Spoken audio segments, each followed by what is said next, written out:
नमस्कार दोस्तों, स्वागत है आप सभी का ऑनलाइन प्लेटफॉर्म में। जैसा कि आपको पता है, इसके पहले की कक्षा में अपन बात कर चुके थे किस पर, व्याकरण और वर्णमाला पर। और उसमें बात करते हुए अपन ने व्याकरण के बारे में जाना और वर्णमाला के बारे में भी जाना, और साथ ही साथ हमने ये भी देखा था कि हिंदी की वर्णमाला में कुल कितने वर्ण होते हैं और कुल कितने मूल वर्ण होते हैं, कौन कौन से वर्ण होते हैं, इन सब पर अपन ने विस्तार से वहाँ पर चर्चा कर ली थी। चूँकि अब जो इस क्लास में अपन बात करेंगे वो अपन बात करेंगे किस पर, स्वरों के वर्गीकरण पर। क्यों? क्योंकि इसके पहले की क्लास में अपन व्याकरण, वर्णमाला और उसके बाद में पढ़ते पढ़ते आगे थे अपन कहाँ पर, स्वरों में। और स्वरों के बारे में अपन ने ये भी जान लिया था कि वे वर्ण जो मुख्य विवर से स्वतंत्र रूप से बोले जाते हैं वो क्या कहलाते हैं, स्वर कहलाते हैं।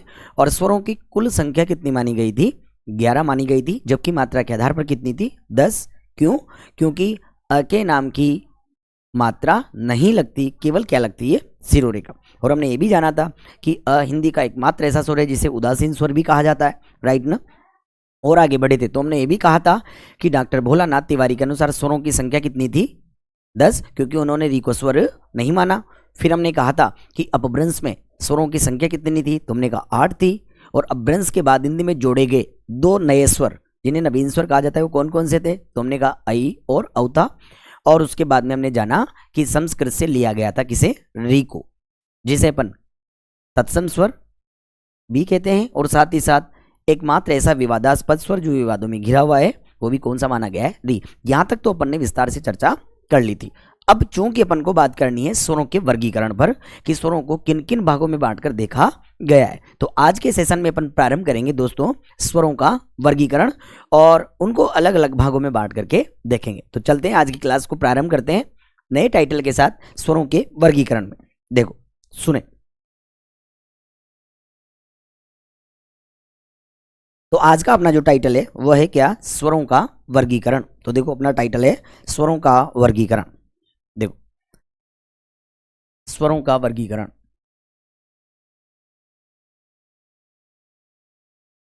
स्वरों का वर्गीकरण, स्वरों का वर्गीकरण। देखो तो एक एक वर्गीकरण की बात करेंगे, लेकिन पहले एक बार पूरे देख लेते हैं कि अपन को कितने भागों में बांट करके देखना है। 6 तो अपन देखेंगे, बल्कि 2 पर और विस्तार से भी चर्चा करेंगे। तो देखो देखते हैं कि कौन कौन से भागों में बांट कर देखा गया है। सबसे पहले बात करेंगे अपन, देखो नंबर 1 पर, उत्पत्ति के आधार पर। उत्पत्ति के आधार पर, उत्पत्ति के आधार पर स्वरों का वर्गीकरण। उत्पत्ति कि स्वरों की उत्पत्ति हो चुकी थी, कौन कौन से मूल स्वर थे, कौन कौन से संधि स्वर थे, और संधि स्वरों को भी फिर कितने भागों में बांटा गया, दीर्घ संधि स्वर और संयुक्त संधि स्वर कौन कौन से हैं, इन पर विस्तार से चर्चा करेंगे अपन पार्ट नंबर 1 में, राइट। इसके बाद में आता है अपने पास में नंबर 2। देखो नंबर 2 क्या है अपने पास में कि उच्चारण मात्रा। उच्चारण मात्रा, इसे अपन कह सकते हैं कालमान के आधार पर, काल मान। अब कालमान का मतलब कि उच्चारण में लगने वाला समय, कालमान के आधार पर, ये आधार पर स्वरों का वर्गीकरण। और इसके आधार पर अपन बात करने वाले हैं, वैसे तो देखा जाए तो 2 है, ह्रस्व स्वर और दीर्घ स्वर, लेकिन अपन 3 पर चर्चा करेंगे, ह्रस्व स्वर, दीर्घ स्वर और प्लुत स्वर। इस पर विस्तार से अपन चर्चा करेंगे दोस्तों। फिर आता है नंबर 3, ओष्ठाकृति के आधार पर स्वरों का वर्गीकरण। ओष्ठाकृति के आधार पर, ओष्ठाकृति के आधार पर स्वरों का वर्गीकरण कि ओष्ठाकृति। अब ओष्ठाकृति क्यों कही गई कि ओष्ठों की स्थिति, वैसे तो बात करें भगवान ने अपनी सारी चीजें परफेक्ट बनाई है, याद है आपको, सब संतुष्ट है अपन, लेकिन हम यूं कह रहे हैं अपने होठ जो है वो बहुत लचीले रहे भाई, और बहुत लचीले होने के कारण कभी ये गोल भी हो जाते हैं, आपको ही पता है। वैसे सोचो यदि अगर मान लो अपने होठ ही नहीं होते तो फिर क्या होता, दुनिया की बहुत सारी तमाम चीजें क्या रह जाती अपनी, अधूरी रह जाती। जैसे अपन बोलते हैं पापा, किसकी वजह से, होठों की वजह से ही बोलते हैं। तो हम यूं कह रहे हैं अपने होठ लचीले हैं तो कभी कभी ये क्या हो जाते हैं, गोल हो जाते हैं। तो जब ये गोल होते हैं तो वे स्वर जो है वो कौन से कहलाते हैं, वृत्तमुखी स्वर कहलाते हैं, और जब नहीं होते हैं तो क्या कहलाते हैं, अवृत्तमुखी। तो अपन ओष्ठाकृति के आधार पर स्वरों को 2 भागों में पढ़ेंगे, वृत्तमुखी स्वर और अवृत्तमुखी स्वर। इसके बाद में अपन चर्चा करें नंबर 4 पर, देखो जिह्वा स्थान। जिह्वा स्थान, या इसे यूं भी कहते हैं जीवा की क्रियाशीलता, जीवा की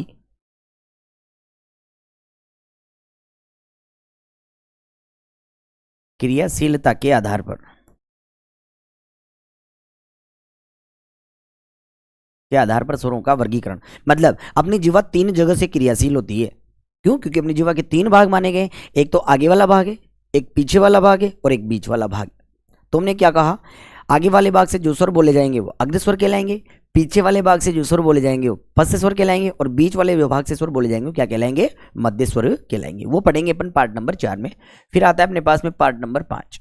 देखो क्या कह रहे हैं अपन, जीवा प्रयत्न, जीवा प्रयत्न। अब दोस्तों इसे प्रयत्न, प्रयत्न का मतलब क्या होता है? प्रयास। मतलब जैसे मैं आपके सामने बोल रहा हूं तो मेरी जीवा क्या कर रही है? प्रयास कर रही है, मतलब प्रयत्न कर रही है, कभी आगे, कभी पीछे, कभी दाएं, कभी बाएं, कभी ऊपर, कभी नीचे जा रही है। तो इन सब के चक्कर में मेरा मुंह कभी पूरा खुल जाता है, कभी पूरा बंद हो जाता है, कभी आधा बंद होता है, कभी आधा खुलता है, राइट ना? तो इन सब के चक्कर में मेरा मुंह अलग अलग प्रकार की आकृतियों को ग्रहण करता है। तो इसे दूसरा नाम क्या दिया गया? मुखाकृति। ये देखो मुखाकृति। लेकिन हकीकत में दोस्तों इसकी वजह से नहीं, ये जो कुछ हो रहा है वो तालु की स्थिति के कारण होता है। तो अपन इसे किस नाम से भी जान सकते हैं? तालु की स्थिति के आधार पर, तालु की स्थिति के आधार पर स्वरों का वर्गीकरण। तो इसके आधार पर अपन 4 भागों में बांट के देखेंगे, संवृत स्वर, अर्ध संवृत स्वर, अर्ध विवृत स्वर और विवृत स्वर, राइट। चलो इसके बाद में आता है अपने पास में नंबर 6, और नंबर 6 क्या है अपने पास? उच्चारण स्थान के आधार पर, उच्चारण स्थान के आधार पर स्वरों का वर्गीकरण। ये देखो उच्चारण स्थान के आधार पर स्वरों का वर्गीकरण। अब देखो उच्चारण स्थान कौन कौन से होते हैं ना, तो उच्चारण स्थानों पर बात कर लेते हैं अपन, देखते हैं कि कौन कौन से उच्चारण स्थान है। देखो देखना, अपन उच्चारण स्थानों पर बात कर रहे हैं, कौन कौन से होते हैं।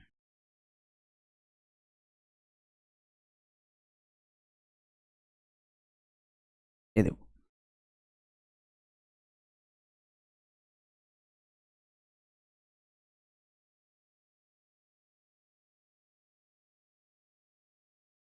ये अपना पूरा का पूरा वायु का ड्रेनेज सिस्टम जो यहां से आ रहा है, देखो ये अपना वायु का ड्रेनेज सिस्टम नाक से निकलकर पूरा का पूरा जो आ रहा है, याद है आपको। अब अपन बात करें तो देखो ये अपना क्या है? नाक, जिसे आप क्या बोलते हैं? नासिका। क्या बोलते हैं? नासिका। ये नासिका भी अपना क्या माना गया है? उच्चारण स्थान माना गया है, राइट। नासिका, नासिका भी अपनी क्या मानी गई है? उच्चारण स्थान। नासिका से नीचे चलें तो इस जगह दुनिया की सबसे हसीन चीज क्या? ओष्ठ। ये देखो ओष्ठ नहीं होते तो कुछ भी नहीं होता, ये तो आपको ही पता है, बिना इनके क्या है। ओष्ठों के अंदर जो छिप के बैठे रहते हैं ये अपने क्या है? दंत। क्या ये? दंत, जिन्हें अपन क्या बोलते हैं? दांत भी बोलते हैं। क्या बोलते हैं इन्हें? अपन दांत भी बोलते हैं। और ये अपने जो दंत जो है, मतलब दांत जो है, ये गड़े रहते हैं मसूड़ों में, और मसूड़ों के ऊपर एक खुरदरी जगह है, ये क्या कहलाती है? मूर्धा कहलाती है। क्या कहलाती है दोस्तों? मूर्धा। क्या कहलाती है? मूर्धा कहलाती है। और आगे चले तो आपने देखा होगा इस जगह पर एक गोटी लटकी रहती है, देखा होगा ऐसे एक गोटी, मुंह को फाड़ के देखना, एक गोटी लटकी, वो कहलाती है अपनी काकल। और इस काकल से लेकर इस मूर्धा तक का जो पूरा प्लेन भाग है ये क्या कहलाता है? अपना तालु कहलाता है। क्या कहलाता है? तालु। ये भी अपना उच्चारण स्थान माना गया है। और नीचे चलें तो इस जगह होता है मेन स्टेशन, ये जिसे अपन क्या बोलते हैं? कंठ बोलते हैं। क्या बोलते हैं? कंठ। ये देखो क्या कहलाता है? ये अपना कंठ। तो आपने देखा होगा ना, यहां पर एक गोटी बाहर निकली रहती है ऐसे, आपने देखा हो ऐसे एक गोटी, ये देखो ये देखो यहां से एक गोटी बाहर निकली रहती है ऐसे, आपने देखा होगा यहाँ पर देखा। तो निश्चित उम्र के बाद में ये गोटी लड़के और लड़कियों में होती, दोनों में, लेकिन बाहर जो निकलती है वो केवल लड़कों में निकलती है। किस में निकलती है? केवल लड़कों में। क्यों? क्योंकि जितनी भी उबड़ खाबड़ चीजें हैं वो सब किसके लिए? केवल लड़कों के लिए है। भगवान ने लड़कियों की सुंदरता को क्या रखा है? बरकरार रखा है। क्योंकि भगवान का बेसा मानना है लड़कियां सुंदर थी, सुंदर हैं और सुंदर रहेंगी। तो फिर क्यों फालतू दिमाग खराब करते हो? फालतू इमानी फेयर एंड सम क्रीम क्यों लगाते हो, कोई मतलब नहीं है। तोता ब्रांड सरसों का तेल लगाओ और मस्त रहो। ये सारे के सारे अपने क्या माने गए हैं, उच्चारण स्थान माने गए हैं। और इन अलग अलग उच्चारण स्थानों से अलग अलग स्वर और व्यंजनों को बोला जाता है, जिन पर अपन विस्तार से चर्चा करेंगे किस पर, पार्ट नंबर 6 में, राइट। ये तो अपन को देखने ही देखने, लेकिन इसके अलावा भी अपन 2 पर और चर्चा करेंगे। देखो कौन कौन से, तो एक पर और चर्चा करेंगे और वो क्या है, नासिका के आधार पर। देखो किसके आधार पर, नासिका के आधार पर स्वरों का वर्गीकरण। नासिका के आधार पर, नासिका के आधार पर स्वरों का वर्गीकरण। नासिका मतलब नाक, और नासिका के आधार पर स्वरों को 2 भागों में बांटा गया है। एक होते हैं अनुनासिक स्वर और एक होते हैं अनानुनासिक स्वर। कौन कौन से होते हैं विस्तार से चर्चा करेंगे। और एक पर और चर्चा करने वाले अपन बहुत सारे मानते हैं कि जाति के आधार पर स्वरों का वर्गीकरण। जाति के आधार पर, जाति के आधार पर स्वरों का वर्गीकरण। तो हम जाति के आधार पर भी स्वरों को देख लेंगे, क्योंकि बहुत सारों का मानना है, तो हम भी देखेंगे कि जाति के आधार पर स्वरों को 2 भागों में बांटा गया है, सजातीय स्वर और विजातीय स्वर। तो इस प्रकार हम क्या कहने वाले हैं दोस्तों, इन सब का वर्गीकरण अपन ऐसे करने वाले हैं, है ना। तो ये स्वरों का वर्गीकरण हम डिवाइड भी कर देते हैं इनको अपन। देखो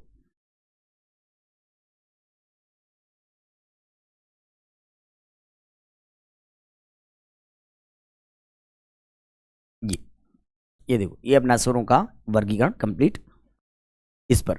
तो देख सकते हैं, अब एक एक को पढ़ना प्रारंभ करेंगे और सबसे पहले बात करेंगे अपन किस पर, उत्पत्ति के आधार पर स्वरों का वर्गीकरण में, जिसे अपन उद्भव के नाम से भी जान सकते हैं, इतिहास या स्रोत या उद्गम के नाम से भी जान सकते हैं। तो चलें आगे, तो चर्चा करते हैं अपन पार्ट नंबर 1 पर। सबसे पहले उत्पत्ति के आधार पर स्वरों का वर्गीकरण। तो नंबर 1 टाइटल जो आ रहा है अपना, वो आ रहा है उत्पत्ति के आधार पर स्वरों का वर्गीकरण। नंबर 1 उत्पत्ति, ये देखो उत्पत्ति, इसे आप उद्भव भी कह सकते हो। क्या कह सकते हो, उद्भव भी कह सकते हो। किस नाम से जान सकते हैं, उद्भव के नाम से भी जान सकते हैं इसे। इसे इतिहास या स्रोत के नाम से भी जानते थे। उत्पत्ति, इतिहास, स्रोत या उद्भव के आधार पर, के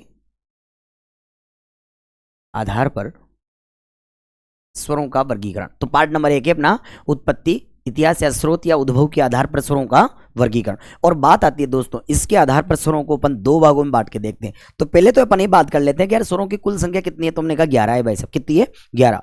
तो डिवाइडेशन भी कितने में से होगा, 11 में से होगा, ये भी फाइनल है। तो देखो उत्पत्ति के आधार पर अपन स्वरों को कितने भागों में बांटते हैं, 2 भागों में बांटते हैं। कितने भागों में बांटते हैं, 2 भागों में। कौन कौन से, तो हमने सबसे पहले कहा कि पहला आता है अपने पास में क्या, मूल स्वर। कौन सा आया, मूल स्वर। जबकि अपने पास में दूसरा कौन सा आया, तो हमने कह दिया दूसरे के बारे में, संधि स्वर। कौन सा, संधि स्वर।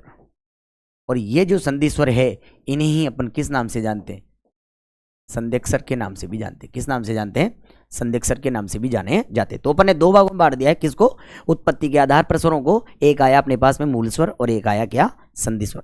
तो फिर बात आती है कि यार मूल स्वर किसे कहते हैं, संधि स्वर किसे कहते हैं। देखो मूल का मतलब होता है जड़। कोई भी चीज जब पैदा होती है तो केवल जड़ रूप में होती है, जो उसकी मूलावस्था मानी गई है, कि जहां से उसका क्या हुआ है, उद्गम हुआ है।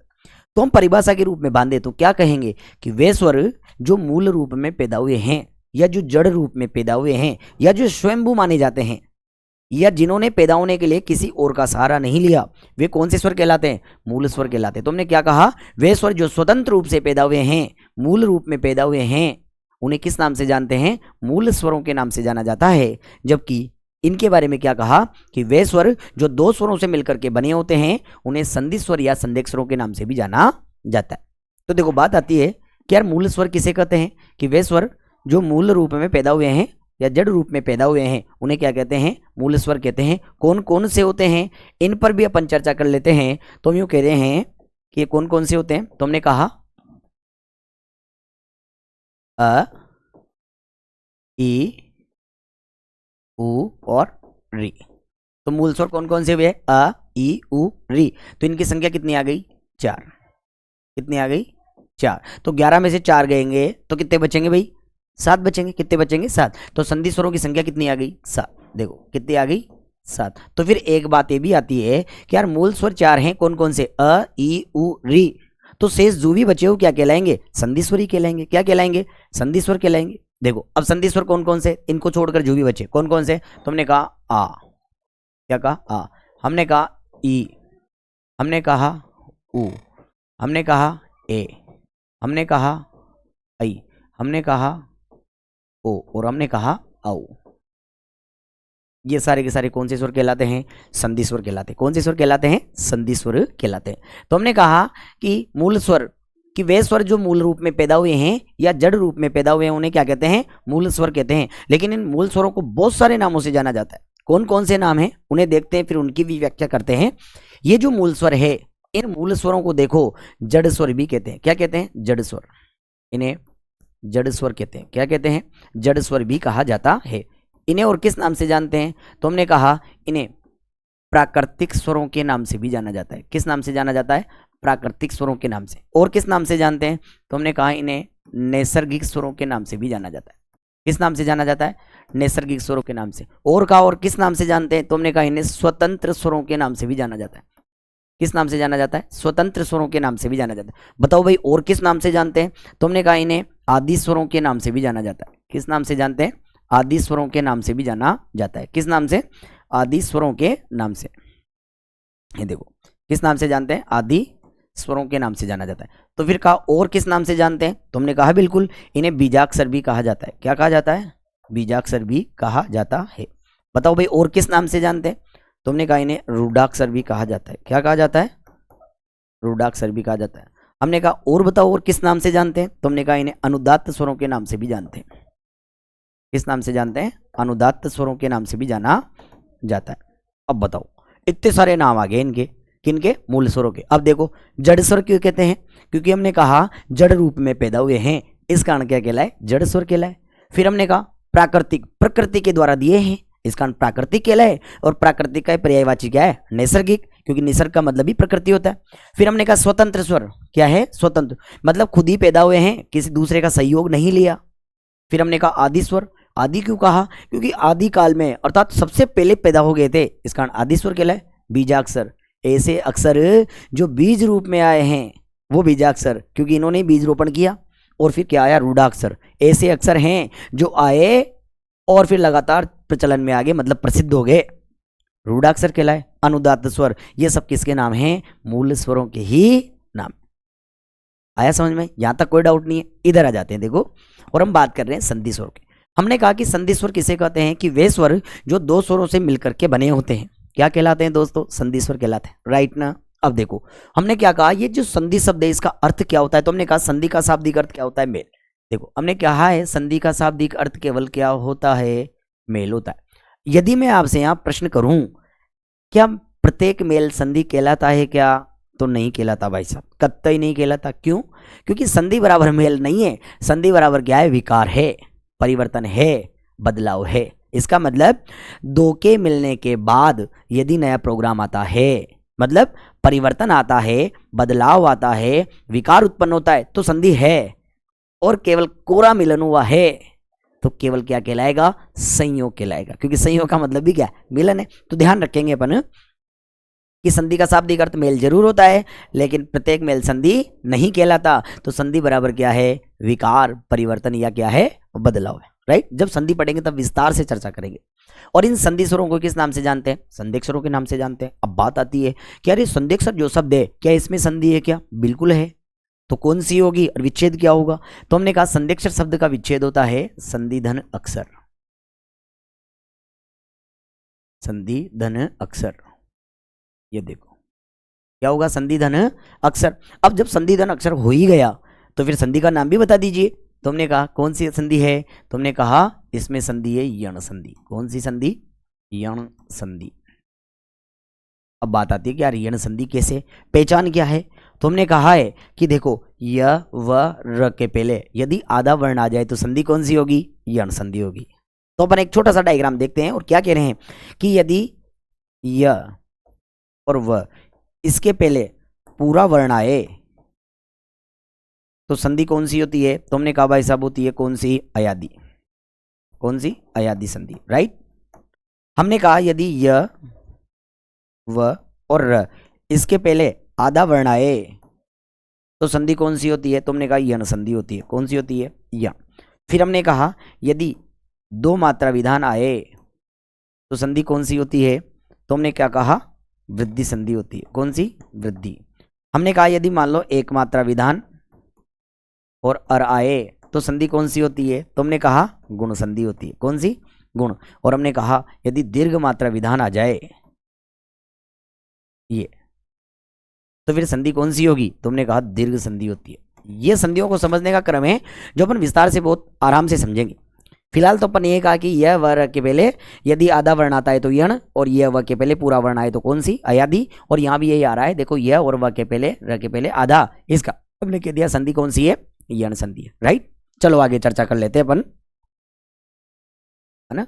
तो हम क्या कह रहे थे कि वे स्वर जो दो स्वरों के मिलने से बने होते हैं उन्हें किस नाम से जाना जाता है? संधि स्वरों के नाम से। और संधि स्वरों को किस नाम से जानते हैं? संध्यक्षर के नाम से भी जाना जाता है। लेकिन ये जो संधि स्वर है इन्हें अपन उदात्त स्वर भी कहते हैं। किस नाम से जानते हैं? और उदात्त स्वरों के नाम से भी जाना जाता है। किस नाम से? उदात्त स्वरों के नाम से भी जाना जाता है।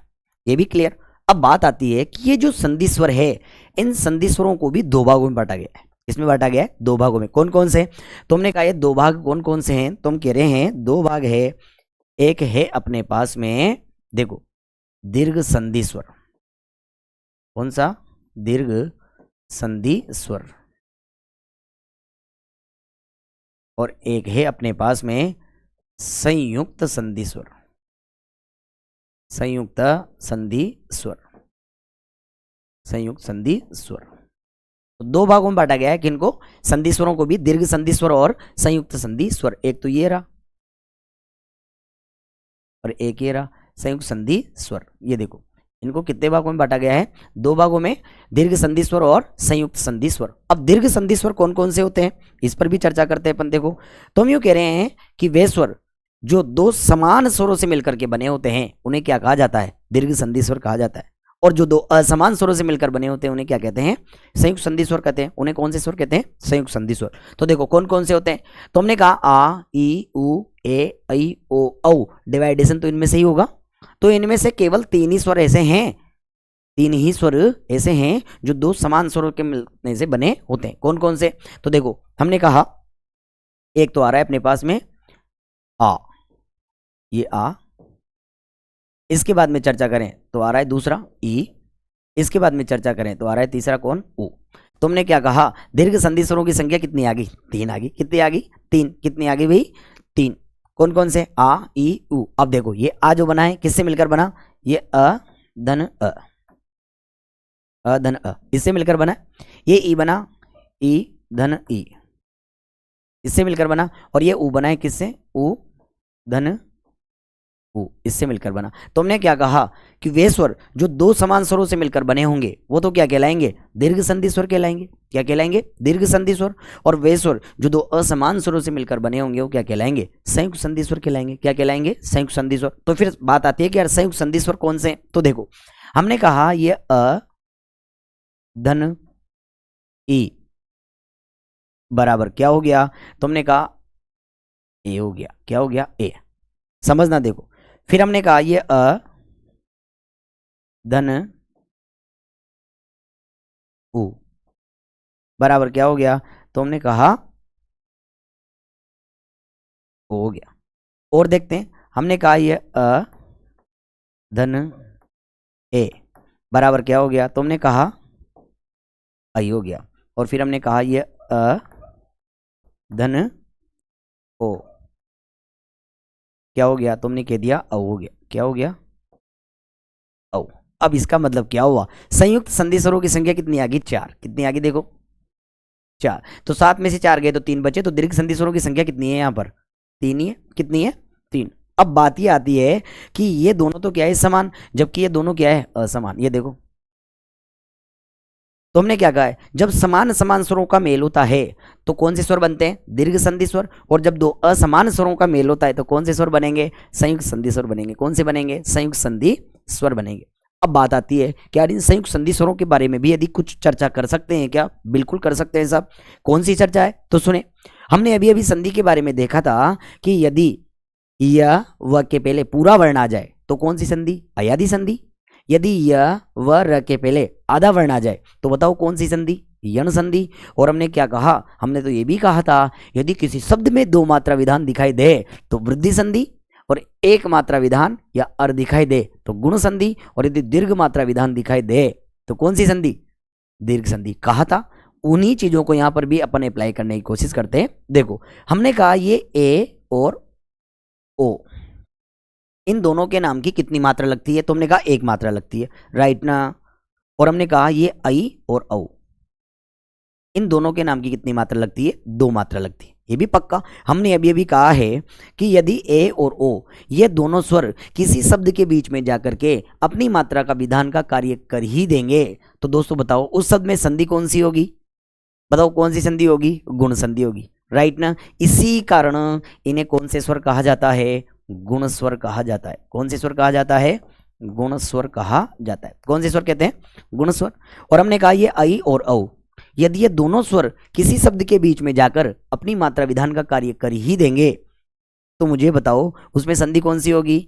वृद्धि संधि होगी। इसी कारण इन स्वरों को कौन से स्वर कहते हैं?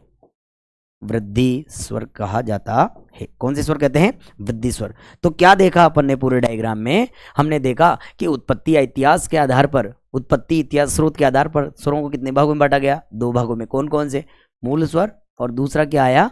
संधि स्वर। मूल स्वर किसे कहते हैं? कि वे स्वर जो मूल रूप में पैदा हुए वो क्या कहलाते हैं? मूल स्वर कहलाते हैं। और वे स्वर जो दो स्वरों से मिलकर बने होते हैं वो क्या कहलाते हैं? संधि स्वर। इन मूल स्वरों को जड़, प्राकृतिक, नैसर्गिक, स्वतंत्र, आदि स्वर, बीजाक्षर, रूढ़ाक्षर, अनुदात्त स्वर के नाम से भी जाना जाता है। और ये जो संधि स्वर है इन्हें आप संध्यक्षर कह सकते हो, इन्हें उदात्त स्वर भी कह सकते हो। बात करें कौन कौन से होते हैं तो अ, ई, उ और री होते हैं, राइट। और इधर बात करें संधि स्वरों की तो ये होते हैं आ, ई, उ, ए, ऐ, ओ और औ होते हैं। अब परिभाषा के रूप में तो बात करने की आवश्यकता है नहीं इनकी।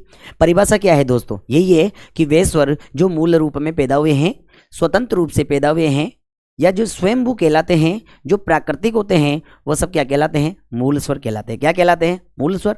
और वे स्वर जो दो स्वरों से मिलकर के बने होते हैं उन्हें किस नाम से जानते हैं? संधि स्वरों के नाम से जाना जाता है। और इन संधि स्वरों को ही क्या कहते हैं अपन? संध्यक्षर भी कहते हैं। लेकिन ध्यान रखने वाली बात, ये जो संधि स्वर है इनकी संख्या 7 जरूर है, लेकिन इन्हें दो भागों में और बांटा गया है। कौन कौन से? दीर्घ संधि स्वर और संयुक्त संधि स्वर। और दीर्घ संधि स्वर कौन कौन से? आ, ई, उ। और संयुक्त स्वर संधि स्वर कौन कौन से? ए, ओ, ऐ और औ। इस प्रकार अपन ने पार्ट नंबर 1 पूरा किया अपना। कौन सा? उत्पत्ति, इतिहास, स्रोत या उद्भव के आधार पर स्वरों का वर्गीकरण, जो मूल रूप से तो कितने भागों में बांटे गए हैं? दो भागों में बांटे गए हैं। यहां तक तो कोई दिक्कत नहीं है, आया थोड़ा बहुत समझ में। अब अपन चर्चा करेंगे पार्ट नंबर 2 पर। तो देखो अब अपना स्टार्ट होगा पार्ट नंबर 2। और पार्ट नंबर 2 कौन सा आता है अपने पास में? पार्ट नंबर 2 कौन सा आता है? उच्चारण मात्रा या कालमान या समय के आधार पर स्वरों का वर्गीकरण। तो चलते हैं आगे नंबर 2 पर। देखो ये अपना नंबर 2 क्या है? उच्चारण मात्रा,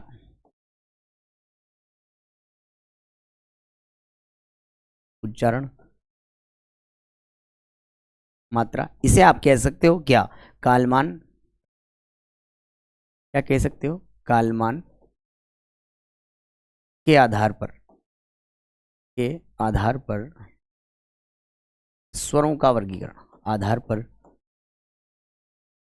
स्वरों का वर्गीकरण, स्वरों का वर्गीकरण। अब देखो काम की बात क्या है, आप इसे उच्चारण मात्रा कह सकते हो, कालमान कह सकते हो, और उच्चारण में लगने वाला समय भी कह सकते हो। और इसके आधार पर स्वरों की यदि बात की जाए दोस्तों तो इसके आधार पर स्वरों को अपन 3 भागों में बांट करके देखेंगे। वैसे मुख्य रूप से कितने? 2। कौन कौन से? ह्रस्व स्वर और दीर्घ स्वर। लेकिन अपन 3 भागों में बांट कर देखेंगे, ह्रस्व स्वर, दीर्घ स्वर और प्लुत स्वर। अब देखो हम क्या कह रहे हैं इनके बारे में। तुमने कहा उच्चारण मात्रा, कालमान के आधार पर स्वरों का वर्गीकरण, उच्चारण मात्रा या कालमान के आधार पर स्वरों का वर्गीकरण। देखो देखते हैं 3 भागों में बांट कर देखते हैं अपन इनको कौन कौन से होते हैं। देखो तो सबसे पहले तो लिखा अपन ने कौन सा? ह्रस्व स्वर, ह्रस्व स्वर। फिर लिखा अपन ने कौन सा? दीर्घ स्वर। और फिर लिखा अपन ने कौन सा? प्लुत स्वर। प्लुत स्वर। ये देखो, तो हमने क्या कहा है कि ह्रस्व स्वर किसे कहते हैं, दीर्घ स्वर किसे कहते हैं और प्लुत स्वर किसे कहते हैं। सीधी सी बात करें दोस्तों तो हम यूं कहते हैं कि वे स्वर जिनके उच्चारण में एक मात्रा के उच्चारण जितना समय लगता है वो कौन से स्वर कहलाते हैं, वो कौन से स्वर कहलाते हैं, ह्रस्व स्वर कहलाते हैं। कौन से कहलाते हैं, ह्रस्व स्वर। और जिनके उच्चारण में ह्रस्व स्वरों से दुगुना समय लगता है वो कौन से कहलाते हैं, दीर्घ स्वर। और वे स्वर जिनके उच्चारण में ह्रस्व स्वरों से तिगुना समय लगता है उन्हें कौन से स्वर कहते हैं, प्लुत स्वर कहा जाता है। कौन से स्वर कहते हैं, प्लुत स्वर। तो सबसे पहले इनका मतलब समझते हैं अपन। देखो कि ह्रस्व का अर्थ क्या होता है, दीर्घ का अर्थ क्या होता है और प्लुत का अर्थ क्या होता है, इन पर चर्चा करते हैं। देखो ह्रस्व हमने बात की यहां पर, ये ह्रस्व, और इस ह्रस्व का अर्थ होता है छोटा। क्या होता है, छोटा। छोटे को बोलते हैं अपन क्या, लघु। और बात की जाए लघु की मात्रा के प्रतीक की, तो ये लघु की मात्रा का प्रतीक होता है ये डंडा है, जिसे आप खड़ी बाई भी बोल सकते हो। और इसे गिनते हैं कुल मिलाकर कितनी मात्रा, एक मात्रा। कितनी मात्रा गिनते हैं इसे, एक मात्रा। फिर आ जाते हैं अपन दीर्घ पर। ये दीर्घ, और दीर्घ का मतलब क्या होता है, बड़ा। दीर्घ का मतलब क्या होता है, बड़ा। और बड़े को बोलेंगे अपन क्या, गुरु। क्या बोलेंगे, गुरु। देखो ध्यान देना, यहां पर एक चीज मैं पहले ही बता दूं, यदि गुरु में गांठ लगेगी तो किसी बड़ी चीज के लिए आएगा। किसके लिए आएगा, बड़ी चीज के लिए। लेकिन यदि अपन बात करें अध्यापक के लिए या गुरु के लिए तो गुरु हमेशा छोटा होता है। गुरु हमेशा कैसा होता है, छोटा। ये ध्यान रखना है, गुरु हमेशा कैसा होगा, छोटा। क्यों, क्योंकि गुरु के मन में कोई गांठ नहीं होती है और गुरु हमेशा क्या होता है, छोटा। लेकिन गुरु जो भी उपदेश देता है हमेशा क्या होता है, बड़ा होता है। तो गुरु जब किसी अध्यापक के लिए प्रयुक्त करेंगे तो बिना गांठ के आएगा, लेकिन कोई बड़ी चीज के लिए प्रयुक्त करे तो आपको गांठ लगाकर लिखना पड़ेगा। आ रही है ना बात समझ में, यहां तक कोई डाउट नहीं है ना, बिल्कुल। तो हमने कहा गुरु की मात्रा, गुरु की मात्रा। और गुरु की मात्रा की बात करें तो ये अवग्रह, जिसे आप अंग्रेजी में बोलते हो, और इसे गिनते हैं कितनी मात्रा, दो मात्रा। कितनी मात्रा, दो मात्रा। आ रहा है समझ में।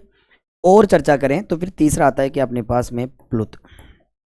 और बात की जाए प्लुत की मात्रा के प्रतीक की, प्लुत की मात्रा। ये देखो प्लुत की मात्रा, तो प्लुत की मात्रा की बात करें तो सीधा सीधा क्या है, ये 3 और 3 के नीचे लगी रहती है पूंछ। और ये कितनी मात्राओं का प्रतीक है, 3 मात्राओं का प्रतीक है। कितनी मात्रा का, 3 मात्रा का प्रतीक है। ये लो, हो गया अपना काम। तो ये कंप्लीट अपना एक बॉक्स बन गया है जिस पर अपन विस्तार से चर्चा करेंगे। देखो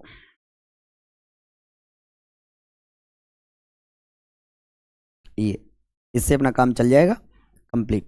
तो हम क्या कह रहे हैं, हम यूं कह रहे हैं कि वे स्वर जिनके उच्चारण में एक मात्रा के उच्चारण जितना समय लगे वो ह्रस्व स्वर है। जिनके उच्चारण में 2 मात्रा के उच्चारण जितना समय लगे वो कौन से स्वर है, दीर्घ स्वर है। और वे स्वर जिनके उच्चारण में 3 मात्रा के उच्चारण जितना समय लगता है वो कौन से स्वर कहलाते हैं, प्लुत स्वर कहलाते हैं। आई बात समझ में। चलो चलते हैं अपन आगे। तो आ जाते हैं अपन नंबर 1 पर, कौन से स्वर पर, ह्रस्व स्वर पर। हमने कहा कि किसे कहते हैं, तो हमने कहा वे स्वर जिनके उच्चारण में एक मात्रा के उच्चारण जितना समय लगे वो कौन से स्वर कहलाते हैं, ह्रस्व स्वर कहलाते हैं। तो देखो कौन कौन से होते हैं, तो हमने कहा ये होते हैं भाई साहब अ, ई, उ और री। तो आपके दिमाग में आ रहा होगा यार ये तो वही मूल स्वर ही है। तो बिल्कुल सही बात है, जो मूल स्वर होते हैं ना उन्हें ही ह्रस्व स्वरों के नाम से जाना जाता है। मूल स्वरों को किस नाम से जानते हैं, ह्रस्व स्वरों के नाम से। तो मूल ह्रस्व स्वरों की संख्या कितनी आ गई भाई, 4 आ गई। कितनी आ गई, 4। अब 11 में से 4 गए तो कितने बचेंगे, 7 बचेंगे। तो फिर बात आती है दीर्घ स्वर किसे कहते हैं, कि वे स्वर जिनके उच्चारण में 2 मात्रा के उच्चारण जितना समय लगता है वो कौन से कहलाते हैं, दीर्घ स्वर कहलाते हैं। और दीर्घ स्वरों की संख्या कितनी, तो हमने बिल्कुल कहा 7 है। कितनी है, 7। इनको छोड़कर शेष जितने ही बचे कौन कौन से, तो हमने कहा आ, हमने कहा ई, हमने कहा उ, हमने कहा ए, हमने कहा आई, हमने कहा ओ, और हमने कहा औ। ये सारे के सारे कौन से स्वर कहलाएंगे बताओ। तो हमने क्या कहा, ये कौन से स्वर कहलाएंगे, दीर्घ स्वर कहलाएंगे। तो 7 और 4 कितने हो गए, 11। और स्वरों की कुल संख्या भी कितनी है, 11 ही है। तो स्वर समाप्त हो गए। वो बेचारा तो इंतजार करता ही रह गया कि यार मेरा तो नंबर ही नहीं आया। ये वही कंडीशन है दोस्तों, जब अपन झीमने के लिए बैठे होते हैं और कोई गुलाब जामुन रखने वाला आता है और अपनी किस्मत देखो, जो ही अपना नंबर आया और गुलाब जामुन समाप्त। अब भाई साहब साइड वाला जो मजा लेता है ना, पूछो मत हो कि ले ले ले ले, थोड़ा मेरा से ले ले, आधा ले ले, और अपन दिमाग खराब होता है कि क्या करें। सेम वही कंडीशन, लेकिन हम यूँ कह रहे हैं इंतजार कर बेटा तेरा भी नंबर आएगा, इंतजार कर बेटा तेरा भी नंबर आएगा, और जब तेरा नंबर आएगा तब ऐसा आएगा जो किसी के नहीं आया होगा। इस पर भी अपन विस्तार से चर्चा करेंगे। पहले तो अपन इस पर चर्चा करते हैं। देखो हम क्या कह रहे हैं कि ये जो ह्रस्व स्वर है इनके उच्चारण में एक मात्रा के उच्चारण जितना समय लगता है, राइट। तो देखो मात्रा लगाकर देखते हैं अपन तो कि यार वाक्य में कितना समय लग रहा है। तो देखो हमने कहा अ ई उ और री, तो इनके उच्चारण में कितना समय लगा, एक मात्रा के उच्चारण जितना समय लगा। कितना समय, एक मात्रा के उच्चारण जितना समय। और हमने कहा दीर्घ स्वरों में इनसे दुगुना समय लगता है। तो देखो ओ ई उ ए ऐ ओ और औ, तो इनके उच्चारण में कितनी मात्रा का समय लगा, दो मात्रा के उच्चारण जितना समय लगा। तो हमने कहा कि जिनके उच्चारण में एक मात्रा का समय लगता है वो तो कौन से स्वर कहलाएंगे, ह्रस्व स्वर, और जिनके उच्चारण में दो मात्रा के उच्चारण जितना समय लगता है वो कौन से कहलाएंगे, दीर्घ स्वर कहलाएंगे। यहां तक तो कोई डाउट नहीं है। अब देखो अब आ जाते हैं अपन कहां पर, प्लुत स्वरों पर आ जाते हैं। कहां पर आ जाते हैं, प्लुत स्वरों पर। अब बात कर रहे हैं अपन प्लुत स्वरों की। यार प्लुत स्वर किसे कहते हैं, तो हमने कहा वे स्वर जिनके उच्चारण में तीन मात्रा के उच्चारण जितना समय लगता है उन्हें प्लुत स्वरों के नाम से जानते हैं। उन्हें किस नाम से जानते हैं, प्लुत स्वरों के नाम से जानते हैं। तो फिर एक चीज आती है कि यार प्लुत स्वर का प्रयोग हमने कहा वैसे तो संस्कृत में होता है। क्या होता है, संस्कृत में। जैसे अपन मंत्रोच्चार करते हैं ना ओम, वहां पर जैसे यदि मानो मैंने कहा ओम, ये ओम लिखा मैंने, अब इस ओ की यदि मैं मात्रा लगाऊंगा तो केवल कितनी लगाऊंगा, दो मात्रा लगाऊंगा। यार ये लो कितनी मात्रा लगाई मैंने, दो मात्रा। लेकिन सोचो यदि मान लो मैं ओम ऐसा नहीं लिख करके इसे केवल मंत्र के रूप में संबोधित करूं तो मैं क्या बोलूंगा, देखो मैं बोलूंगा ओम।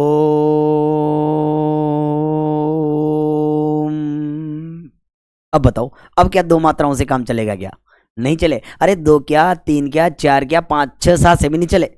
लेकिन झगमरा के कितनी मात्रा लगाएंगे, तीन ही लगाएंगे। अरे क्यों, क्योंकि तीन से ज्यादा है ही नहीं।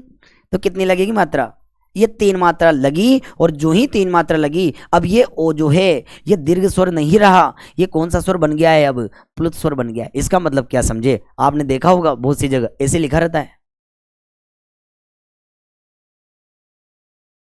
ऐसे देखा बहुत सारे विद्वान इसे क्या पढ़ लेते हैं, ओ उ म, जबकि ओ म नहीं है। ये तीन मात्राओं का प्रतीक है। कितनी मात्राओं का प्रतीक है, तीन मात्राओं का, जो आपको संकेत दे रहा है कि बेटा कम से कम इस ओ को कम से कम तू तीन मात्रा जितना तो लंबा कर ही दे रहे यार, ज्यादा तेरे से नहीं हो सकता। तो तब अपन इसका उच्चारण करेंगे क्या, ओम। तब अपन क्या उच्चारण करेंगे, ओम। मतलब ये तीन मात्राओं का प्रतीक है। कितनी मात्राओं का, तीन मात्राओं का प्रतीक है। आ रहा है समझ में। अब बात आती है कि अरिंदी में भी होता है, बिल्कुल अब होने लगा है। हम यूं कह रहे हैं जब किसी को संबोधित किया जाए, पुकारा जाए, टेर दी जाए, कोई रो रहा हो, कोई चिल्ला रहा हो, वहां पर कौन से स्वर का प्रयोग होगा, प्लुत स्वर का प्रयोग होगा। कौन से स्वर का प्रयोग होगा, प्लुत स्वर का। अब देखते देखो कैसे प्रयोग होता है। हमने कहा है कि एक बालक पेंट में सुसु कर देता है और तत्पश्चात उसकी माँ उसके गाल पर चाटा मारती है। अब बालक रोना प्रारंभ करता है। बताओ कौन से स्वर का प्रयोग हुआ है, प्लुत स्वर का। अब आपको ये पता है कि बालक ऐसे तो रोएगा ही नहीं, आ आ आ आ ऐसे तो रोएगा, रोएगा तो ऐसे रोएगा ना, आ आ। अब देखो साउंड लंबा हो रहा है कि नहीं हो रहा, हो रहा है। और जब साउंड लंबा होगा तो दो मात्राओं से काम नहीं चलेगा दोस्तों। तो फिर कितनी लगानी पड़ेगी, तीन लगानी पड़ेगी। बात समझ में आ रही। और देखते हम आगे चर्चा करें तो हम यूं कह रहे हैं जब आप डॉक्टर के पास दिखाने जाते हो तो डॉक्टर कहता है बेटा जीभ बाहर निकाल के आ करो, आ। आपने किया होगा, वो भी प्लुत स्वर है। और बात करें अपन तो आगे की, तो हम यूं कहते हैं कि एक लड़का उदास मन से कुएं के किनारे बैठा हुआ है और उसमें पत्थर फेंक रहा है। अब कुएं के अंदर से जो ध्वनि निकल कर आ रही है उसमें भी कौन से स्वर का प्रयोग हो सकता है, प्लुत स्वर का। क्यों, कुएं में जब पत्थर डाला जाता है तो ध्वनि रोटेट होकर बाहर आती है, गप गप गप गप गप गप गप गप गप। आपने देखा होगा जब एक बालक अपने माता पिता के साथ मंदिर में जाता है और वहां का परिक्रमा गृह में जाकर के और अपनी मम्मी को आवाज लगाता है, mummy mummy mummy mummy mummy. आवाज एक बार लगाइए लेकिन आवाज क्या हो रही है, रोटेट। वो भी इसी स्वर का उदाहरण है। और आपको पता हो तो जब बैंड बाजे वाले डीजे वाले आते हैं और वो सबसे पहले अपने सामानों को व्यवस्थित करके चेक करते हैं और बोलते हैं ना, हला हला हला हला हला हला हला, राड़े राड़े राड़े राड़े राड़े, चक चक चक चक चक चक, hello hello hello hello hello, वो भी इसी का ही उदाहरण है। और अपन बात करें, अब बात करते हैं संबोधन की। तो हमने कहा एक प्रेमी और एक प्रेमिका, बहुत आपस में गहरा प्यार है, लेकिन अचानक भाई साहब क्या होगी, लड़ाई होगी। अब प्रेमिका की कंडीशन ये है कि प्रेमिका तो फिर भी इंतजार कर ले, लेकिन प्रेमी से ज्यादा इंतजार नहीं होता है। इसी कारण वो अपनी प्रेमिका को मनाने की कोशिश कर रहा है, उसे पुकार रहा है, उसे आवाज लगा रहा है, उसे संबोधित कर रहा है। और वो क्या कह रहा है, जानू। देखो क्या कहा, जानू।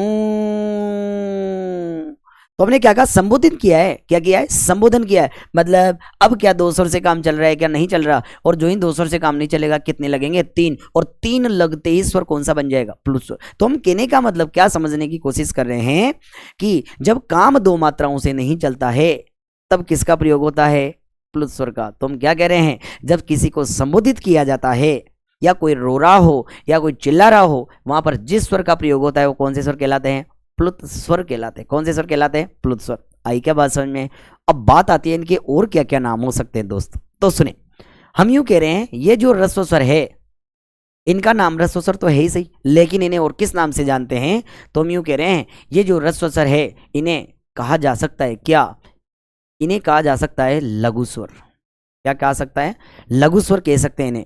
और क्या कह सकते हैं, तो हमने कहा है इन्हें छोटे स्वर भी कह सकते हैं। क्या कह सकते हैं, छोटे स्वर। और हम यूं कह रहे हैं इनके नाम की लगती है एक मात्रा, इसी कारण इन्हें एक मात्रिक स्वरों के नाम से भी जाना जाता है। किस नाम से, एक मात्रिक स्वरों के नाम से, राइट।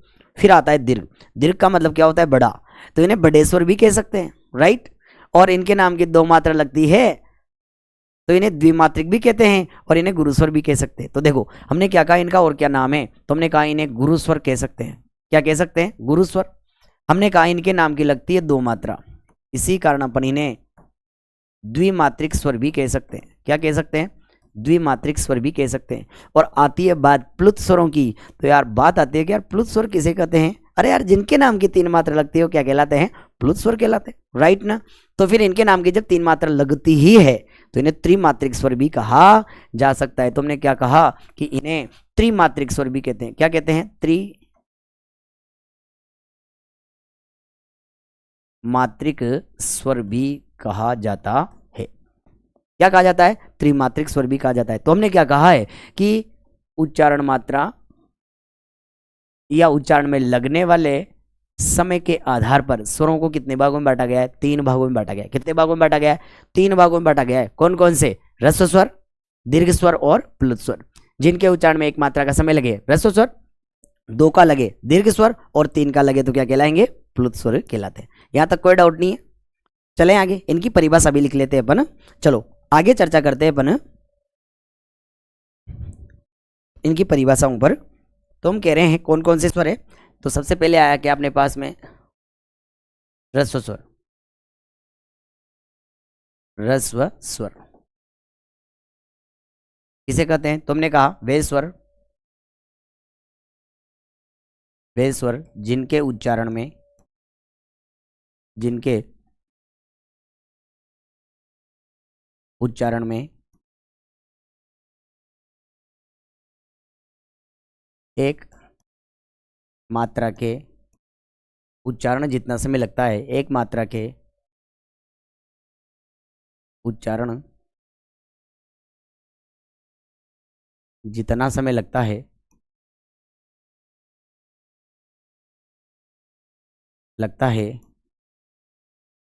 उन्हें उन्हें ह्रस्व स्वर कहते हैं। उन्हें ह्रस्व स्वर कहते हैं। उन्हें कौन से स्वर कहते हैं, ह्रस्व स्वर कहते हैं। कौन से स्वर कहते हैं, ह्रस्व स्वर, राइट। फिर इसके बाद में आता है नंबर दो, कौन से, दीर्घ स्वर। दीर्घ स्वर क्या कहा अपन इनके बारे में, तो हमने कहा कि वे स्वर जिनके उच्चारण में, जिनके उच्चारण में दो मात्रा के उच्चारण जितना, दो मात्रा के उच्चारण जितना समय लगता है, जितना समय लगता है उन्हें उन्हें दीर्घ स्वर कहते हैं। उन्हें क्या कहते हैं? दीर्घ स्वर कहते हैं। उन्हें दीर्घ स्वर कहते हैं। ये भी हो गया दोस्तों, राइट। अब तीसरा बचा अपने पास में कौन सा? प्लुत स्वर। ये देखो प्लुत स्वर। अब बात आती है प्लुत स्वर किसे कहते हैं। तो हमने कहा वे स्वर जिनके उच्चारण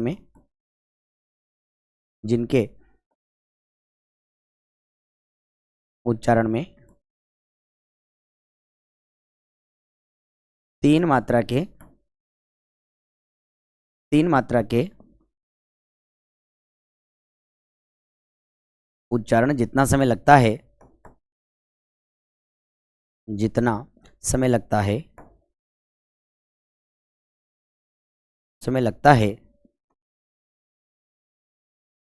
उन्हें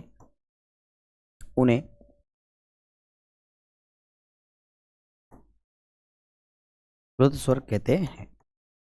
उन्हें क्या कहते हैं? प्लुत स्वर कहते हैं।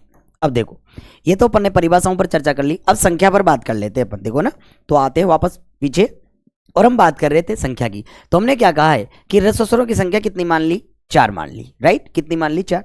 दीर्घ स्वरों की संख्या कितनी मान ली? 7 मान ली। तो 7 और 4 तो हो गए ना पूरे 11। तो फिर बचा गया प्लुत स्वर। तो फिर बात आती है यार प्लुत स्वरों की संख्या कितनी है। तो हमने कहा कि प्लुत स्वरों की संख्या भाई साहब कितनी है? 8 है। कितनी है? 8। अब आप सोच रहे होंगे 8 कहां से आ गए? ये तो पहले ही समाप्त हो गए थे। अब देखो यहीं से आए हैं। मतलब हम क्या कह रहे हैं, यदि इन्हीं स्वरों के साउंड को खींच को लंबा कर दिया जाता है तो यही किस में कन्वर्ट हो जाते हैं? प्लुत स्वरों में कन्वर्ट हो जाते हैं। यही किस में कन्वर्ट हो जाते हैं? प्लुत स्वरों में। तो हम क्या कह रहे हैं, आ ई उ ए ऐ ओ औ, यदि इनके स्वर को खींचकर लंबा कर दिया जाए तो ये सब किस में कन्वर्ट हो जाएंगे? प्लुत स्वर में। लेकिन हमने तो कहा कि संख्या कितनी है? 8 है। तो फिर 7 तो ले लिए ये, और यहां से केवल किसको लिया? अ को लिया है। अब आप सोच रहे होंगे गुरुजी अ को ही क्यों लिया?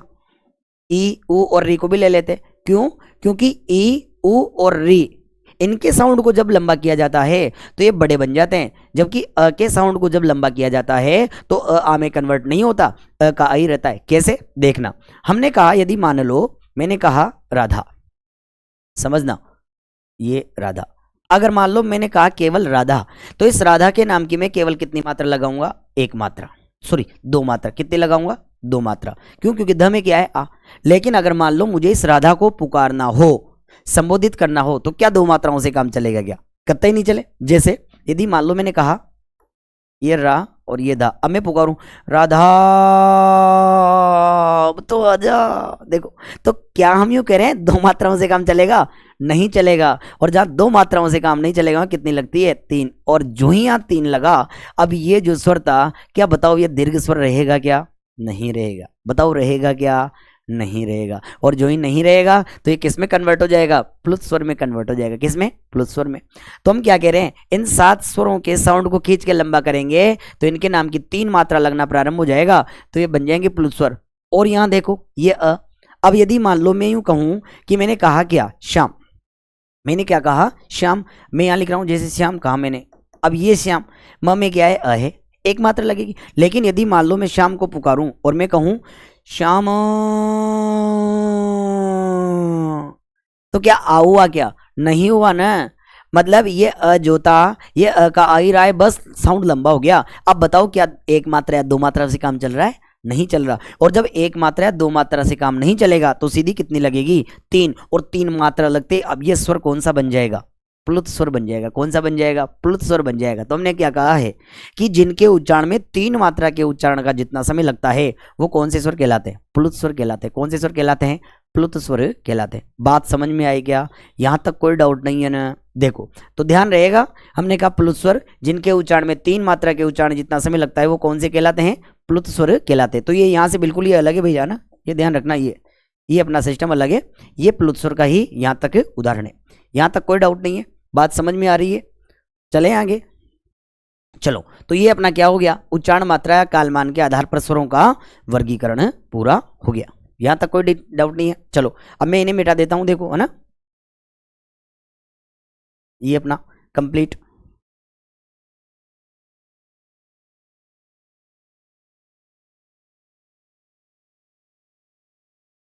और अपन आ जाते हैं अगले पार्ट पर, क्योंकि अपन इनकी परिभाषा वगैरह सब देख लिए है ना। देखो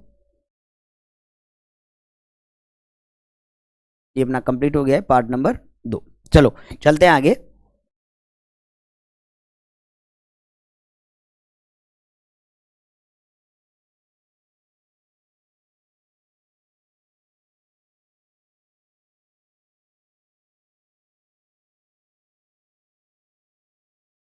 ये लो आ जाते अपन आगे। देखो अब बात आती है अपने पास में कि यार पार्ट नंबर 3 कौन सा आएगा। तो हमने कहा पार्ट नंबर 3 आ रहा है अपने पास स्वरों के वर्गीकरण का नंबर 3। और नंबर 3 क्या है, ओष्ठाकृति के आधार पर, ओष्ठाकृति के आधार पर स्वरों का वर्गीकरण, आधार पर स्वरों का वर्गीकरण। ओष्ठाकृति के आधार पर स्वरों का वर्गीकरण, क्या कहा अपन ने, ओष्ठाकृति के आधार पर स्वरों का वर्गीकरण। ये देखो इसके आधार पर, ओष्ठाकृति के आधार पर। और बात कर रहे हैं कि ओष्ठाकृति के आधार पर स्वर जो है उन्हें कितने भागों में बांटा गया है। तो हमने कहा 2 भागों में बांटा गया। कितने भागों में बांटा गया है, 2 भागों में। कौन कौन से, तो देखो हमने कहा ओष्ठाकृति के आधार पर अपन स्वरों को 2 भागों में बांटते हैं। एक आया अपने पास में क्या, वृत्तमुखी स्वर, वृत्तमुखी स्वर। और दूसरा आया अपने पास में क्या, अवृत्तमुखी स्वर, अवृत्तमुखी स्वर। देखो क्या कहा अपन ने कि एक तो आया वृत्तमुखी स्वर और एक आया अवृत्तमुखी स्वर। इस प्रकार हमने कह दिया कितने भागों में बांटा, 2 भागों में, ये 2 भाग। अब हम यूं कह रहे हैं कि यार वृत्तमुखी, ये जो वृत्तमुखी स्वर है इन्हें ही हम क्या कहते हैं, वर्तुलाकार स्वर भी कहते हैं। क्या कहते हैं, वर्तुलाकार स्वर। इन्हें और किस नाम से जाना जाता है, वर्तुलाकार के नाम से।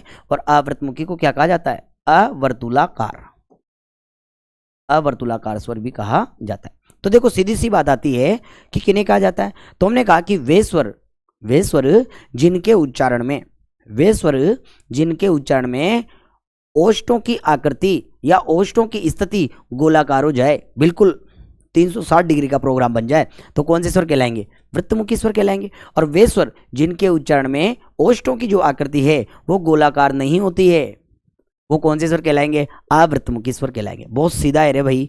तो इनकी परिभाषा भी देखते हैं अपन साथ के साथ। क्या कह रहे हैं इनकी परिभाषा के बारे में कि वे स्वर, देखो वे स्वर जिनके उच्चारण में, वे स्वर जिनके उच्चारण में, वे स्वर जिनके उच्चारण में ओष्ठों की आकृति, ओष्ठों की आकृति गोलाकार हो जाती है, गोलाकार हो जाती है, हो जाती है, उन्हें वृत्तमुखी स्वर कहते हैं, उन्हें वृत्तमुखी स्वर कहते हैं। उन्हें क्या कहते हैं, वृत्तमुखी स्वर। इधर भी देख लेते हैं, हमने क्या कहा कि वे स्वर जिनके उच्चारण में, वे स्वर जिनके उच्चारण में ओष्ठों की आकृति, ओष्ठों की आकृति, ओष्ठों की आकृति गोलाकार, गोलाकार नहीं होती है, नहीं होती है, उन्हें अवृत्तमुखी स्वर कहते हैं, अवृत्तमुखी स्वर कहते हैं। उन्हें कौन सी स्वर कहते हैं, अवृत्तमुखी स्वर कहते हैं। ये लो, अब ये तो कह दिया अपन ने कि जिनके उच्चारण में ओष्ठों की आकृति गोल हो जाए वे तो वृत्तमुखी स्वर कहलाते हैं। लेकिन जिनके उच्चारण में ओष्ठों की आकृति गोल नहीं हो तो फिर उन्हें किस नाम से जानेंगे, तो उन्हें अवृत्तमुखी के नाम से जानेंगे। बहुत सीधा है रे भाई। तो हम यूं कह रहे हैं कि 4 ही स्वर ऐसे हैं जिनके उच्चारण में अपने ओष्ठ जो है वो गोल हो जाते हैं। कौन कौन से, तो देखो हमने कहा उ,